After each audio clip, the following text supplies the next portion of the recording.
All right, welcome back to Missing Persons Radio. I'm your host, Brian Ladd. Today is March 3rd, 2010, 7:34 p.m., and today is Wednesday. I want to make sure I got that right. This is a special edition. We're not going to be going over any cases right now. I just wanted to bring up some information that we wanted to talk about.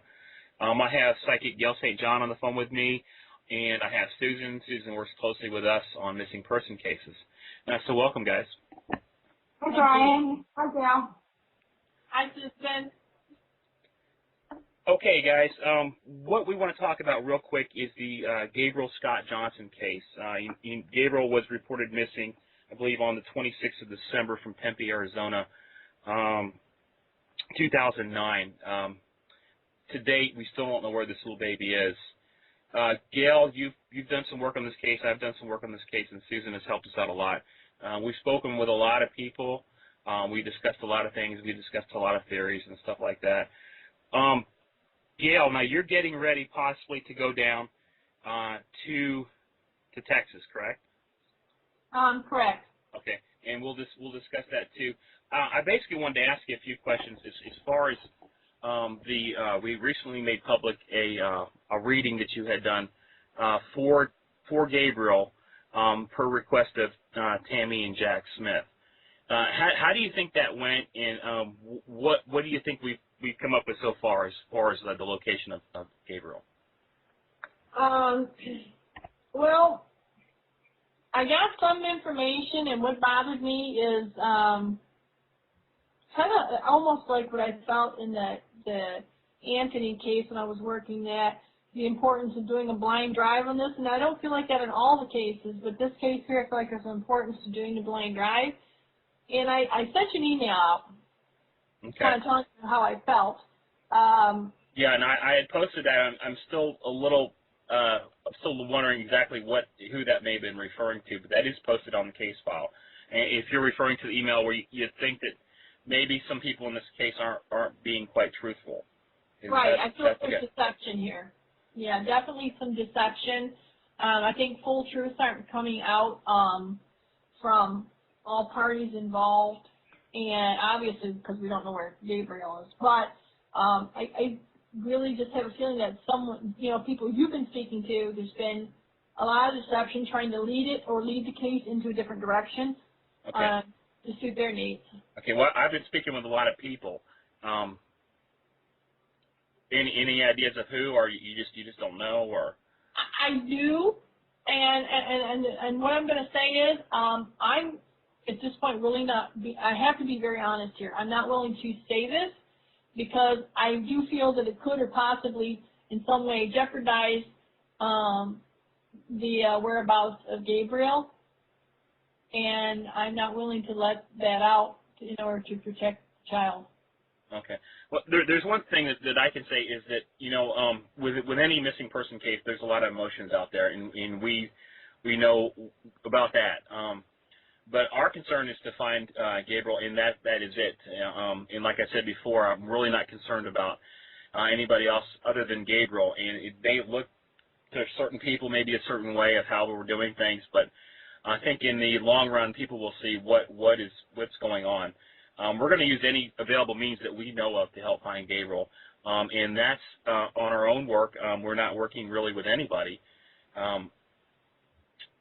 but we are trying to find Gabriel. There are a lot of things that we can't put out, but then there are some things that we were able to put out. Thus, that reading that you had done for Tammy and Jack Smith, they allowed us to post that, and we want to thank them for that. I did edit out a few things, but I can tell you what I edited out has nothing to do with your psychic reading as far as Gabriel's location.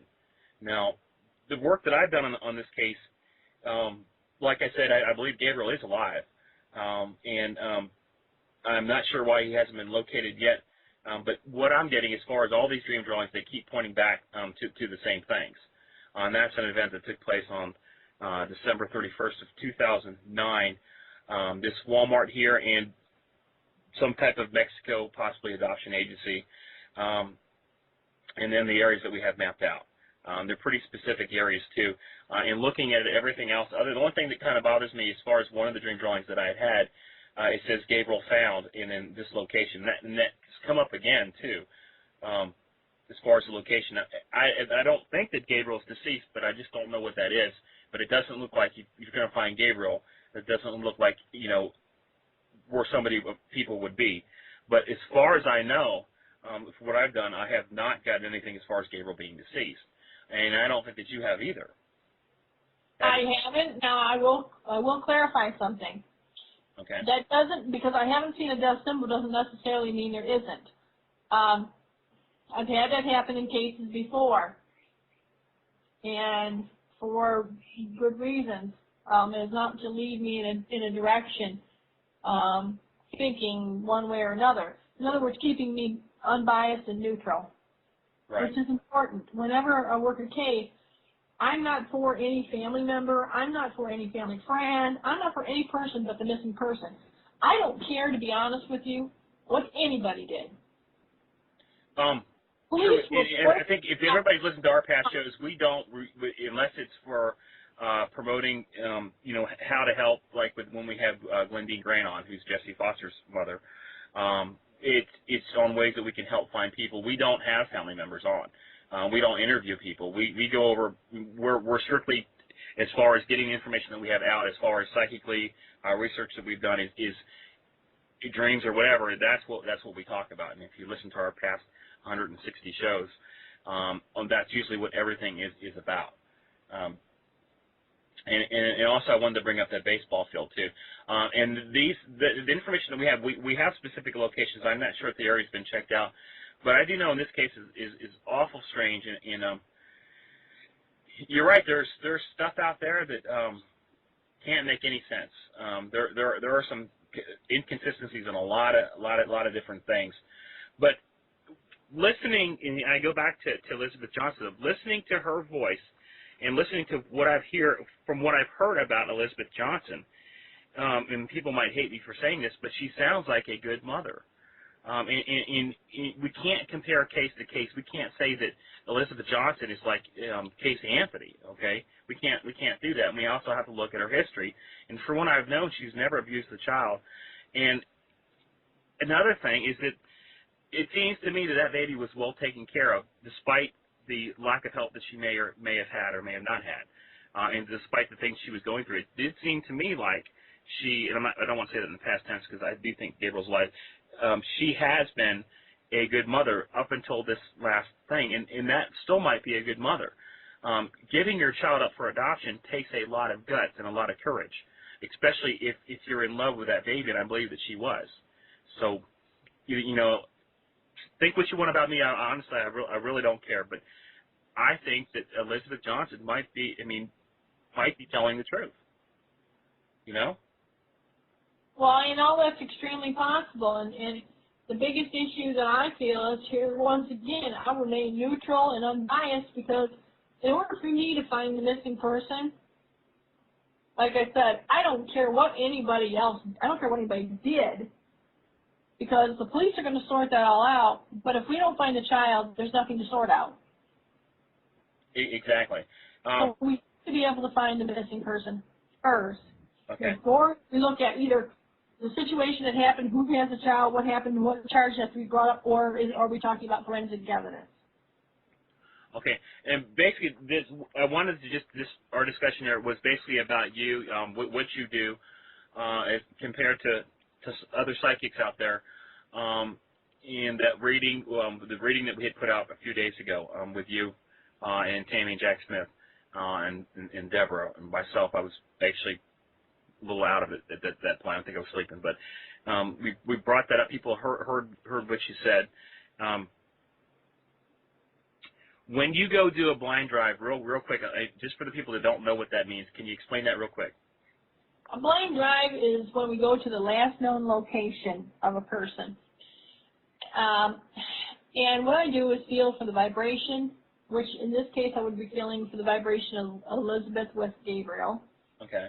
And when the vibration drops off or goes away, or splits or separates, at that point, then I figure out which one I'm going to be following, which was obviously, in this case, will be Gabriel.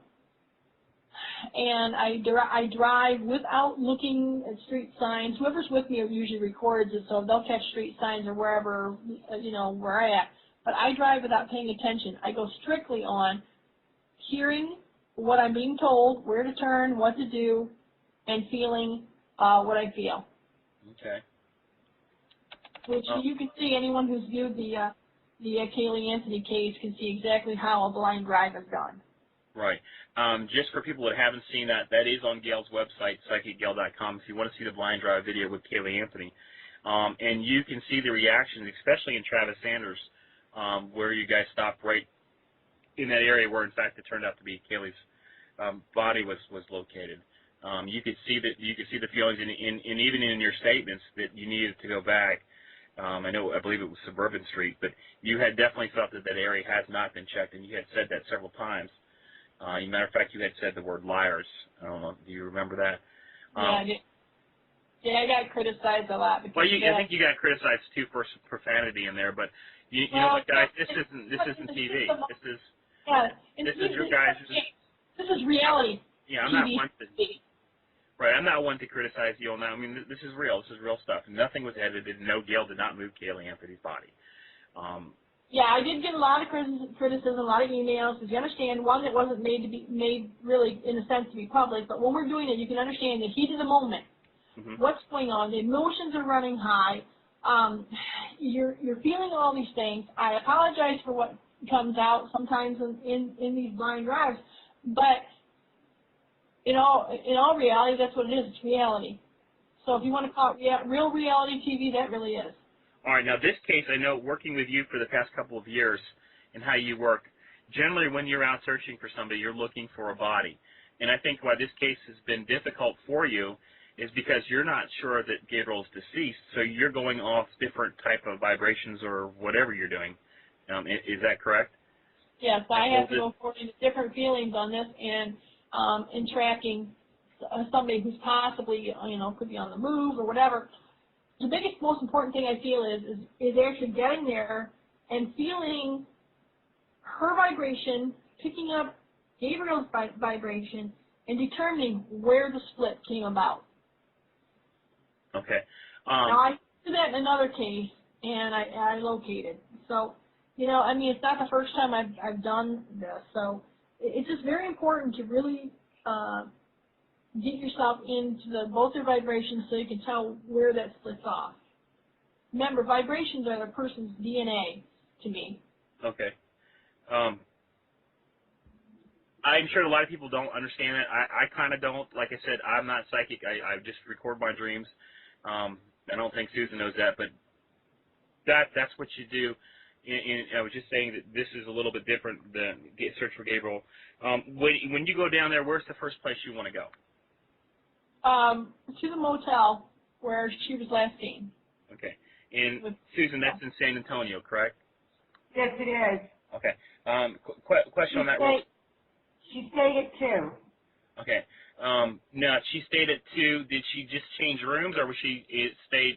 From what I heard, she had changed rooms in one hotel. So is this change rooms in one hotel and then a different hotel entirely? From what I have seen, it was 2 different hotels. Okay. And from what we know, if Gabriel had been murdered or something in the hotel room, there's no signs of that as far as evidence goes. And I don't think that the rooms are still any type of crime scene or evidence, are they? No. Okay. That again is really good news. And I just keep going back to Elizabeth Johnson. I mean, say what you want about her, but to me, she seems like a responsible, mature mother. I mean, just for the fact is going through the adoption procedures, and I do know that from day one that's what she wanted to do. I guess, unfortunately, she just didn't feel it like at the time that she wanted to have the baby, but she didn't want to give it up for abortion. And everybody has my own feelings on abortion, and if you may disagree, whatever, it is a life. And I applaud her for that. And I believe that, I'm not going to call her a role model, but, that she was mature about that. And throughout her pregnancy, she did the right things. I believe she took parenting classes. She's done a lot of things that would show a good mother. She's, like I said, she's not like some of the mothers that we've seen recently in the news, and then for her to just do something drastic like killing the baby, just it doesn't really make too much sense, and I certainly hope she didn't.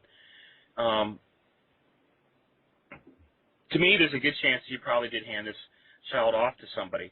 Now, who that person may be, I think we're really getting closer on that one. Susan, you've been working with me daily, and we've been going over a lot of things. I use the dream drawings a lot, and to me, I think it's useful in this case, but it's not as useful as I wanted to. I did do a review on this case 2 nights ago, and I do think that Elizabeth may be trying to commit suicide, and I think that she needs to talk with Logan for some reason or another, and I certainly hope that happens. But if she did hand this child off, and listening to the audio tapes, I believe, from what I know, without saying too much, is that one audio tape, of course, is out there. There is apparently another one the police are holding on to. For what reason, I really don't know. Why I don't know. But I do know that's the way it's supposed to happen in the case. This is not like Florida where everything gets released. It doesn't need to be released. We don't need to know what the police are doing, because that could really be counterproductive and tipping a lot of people off.